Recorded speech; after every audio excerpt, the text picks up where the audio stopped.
A lot of the bigger companies don't really care about what they put into it. Their bottom line is, I just want to make $1. I kind of pride myself on giving the love to the product, really taking my time and testing it and getting different feedback from different groups of people before I put it on my site. Hey, this is Andy Young, the Mountain Money Man, joining you again for another week of Dream Achievers.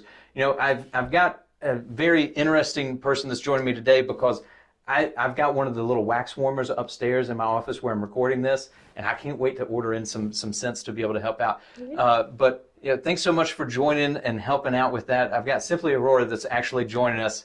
And if you haven't met her out at some of the different events, you need to be sure to be able to follow her by the time that we're done, so you can find out the next time that she's going to be out, or visit her website as well. But Ashia, thanks so much for joining. Thanks for having me. Coming out. It looks like it's about to rain outside, so luckily we're inside and we're dry with that. But if we look at this and we say, okay, we started doing this, we started doing the wax melts, the pours, the different things of scents. Did you just grow up like around a bunch of potpourri and you're like, man, I got to make my house smell good? Kind of, but I think more so that got me into the business is kind of using it as a self-care type of thing. I'm really obsessed with candles and smell goods, and I feel more at peace when my house smells good. It completes the cleanup, and it just makes my house feel homely. Well, you walk in and it's like that's a make or a break on a house, right? Yeah. Like you walk into your friend's house and you're like, I hate to tell you this, but it kind of smells like cat. Yeah, where the candles at? Yeah, but you know it's interesting with that when you go through. So originally from Lynchburg, or did you guys move here? I'm from Lynchburg. From Lynchburg. Yes. Okay. So you grew up here and went through and have seen all the different iterations of Lynchburg over the years. Yeah, the transformation. It's pretty neat though, right? Yeah. You know, we met you, myself, my wife, and kids at a community event. It was the Knights of Columbus that was actually having a huge vendor fair with that. Yeah. But there's a lot more of that stuff going on now that didn't exist. Yeah, like I know the Beer and Wine Festival is going to be downtown at Riverfront Park this year, and it's just so much expansion to Lynchburg now. And so it's neat when you see the artisans and craft makers and stuff like Vector Space that's come along to be able to help people out with just kind of incubating what they're doing. So you got into doing this because you liked how your house smelling fresh and clean and being comfortable with that and being relaxed in your space. But how do you make the jump from just liking your house smelling fresh and clean to having a business? Well, I feel like I've always wanted to own a business, and I do have other business ventures, but this one felt more passionate to me because I have anxiety. So part of my self-care routine is aromatherapy and stuff dealing with scents. So my stuff isn't necessarily aromatherapy or whatever, but just the fact that I'm able to create a scent that resonates with me, that was huge. That was huge. I was like, I did it. Like, I can put this in my wax warmer. And like I said, I'm obsessed with smell good, so it saves us money for me to make them instead of going out to like Bath and Body Works and stuff. Yeah. So, I mean, you mentioned that, hey, this is part of kind of a self-care routine, and I imagine it's different for everybody, right? Yeah. That, somebody might be triggered by one thing that's not by it, the next person's not. Yeah. So how do you determine, like, is there just kind of some known, is there a guidebook somewhere out there that I'm missing that it's like, hey, this scent's really good for this to relax? Yeah, there are some. Like, the premise behind aromatherapy is like lavender helps you relax and lemongrass wakes you up and different things like that. But for me, with my business, it's more so what resonates with me, what's like a aha, I love this scent type of moment. So it's really cool being able to mix scents and come up with my own brand and different lines of smells and stuff. So what seems to be kind of the most popular? I'm imagining after last year, COVID, everybody was stressed. Yes. Did you notice everybody was anxiety and stress last year, that it was like, I need that scent? Yeah, probably, I don't know, necessarily related to stress. Well, I do have one, eucalyptus mint. That, like the last market I was at that I met you and your wife, that was very popular. One guy came and he was like, oh my God, I'm spraying this on all my pillows. I'm spraying this in my kids' room.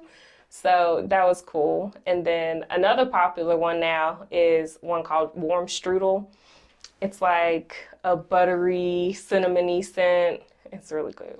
I love it. So how long ago did you start crafting the scents for yourself? It's probably been a little over a year now that I was doing it just for me. And then last year, October 1st, is when I actually got my business license. I got my LLC. Like, it turned into an actual business. So So that's when it was official. It was Yeah. like, we're off to the races. yeah, like I gotta make money. Those things don't come free, guys. No, You know, they when you don't. see your local business people and they're out at events, like there's stuff that costs money. Yes. It really costs money to go open a business. It doesn't matter what you're doing. Yeah. With that. So what were some of those initial challenges with trying to take that from like, hey, it's my hobby, I like doing this, it makes my house smell good, to opening a business doing this? It was pretty difficult learning like different marketing techniques and figuring out like my target audience, and then the paperwork to get like my LLC. It costs a lot of money. So that was big. That was a moment where I had to step back, like, do I really want to do this? It's not just a hobby. Like, I have to take it seriously. But yeah, those are probably the biggest things. And then office space, like figuring out where am I going to put all this stuff.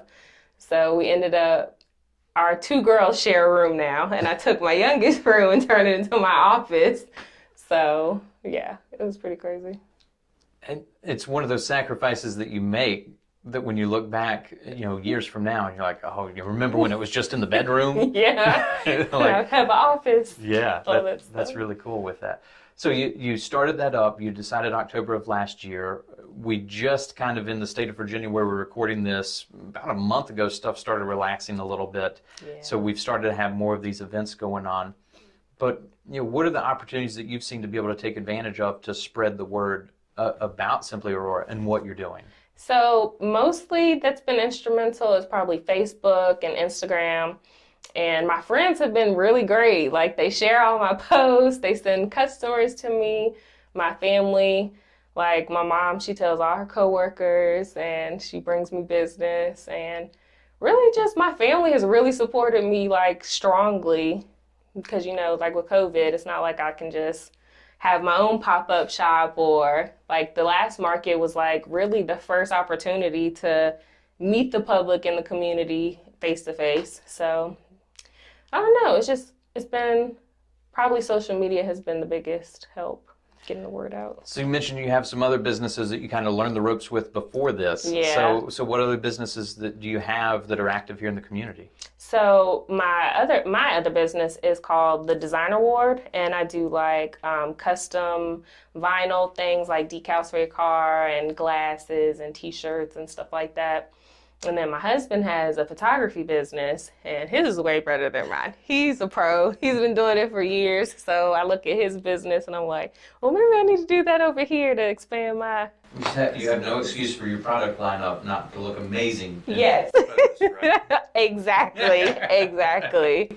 Yeah, he's good with it. So relationships that have been important to you here in the community, or you mentioned your mom helping out and sharing the word, but you know, maybe some of those mentors that have helped you along the way of how do you grow this business and how do you to get in, you know, who's been important to help out with that? Well, funny enough, I'm in a candle making group on Facebook, and the creator, Jeff Stanley, it wasn't like a direct mentorship, but he has so much content to help you expand your business, and he's really active in the group. So if you have a question, you just pop in and ask him. And I've chatted with him on the side a few times, but really just his guidance through his videos on YouTube and the posts that he makes in the group, that has been so helpful, because while I don't have candles right now, still kind of the same premise for my business. Wax is wax, right? Yeah, exactly. And I will have candles soon, but just like he's really great at what he does. And then another girl who's in that group, her business really took off, and I follow her on YouTube and I watch all her videos, and she shares a lot. So kind of like my virtual mentors at a distance.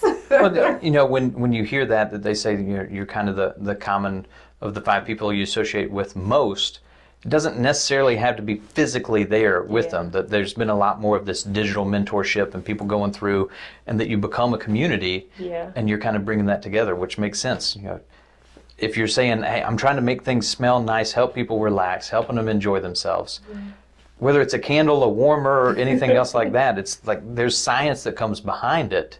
So how many scents have you made that you went, whoa, that doesn't work?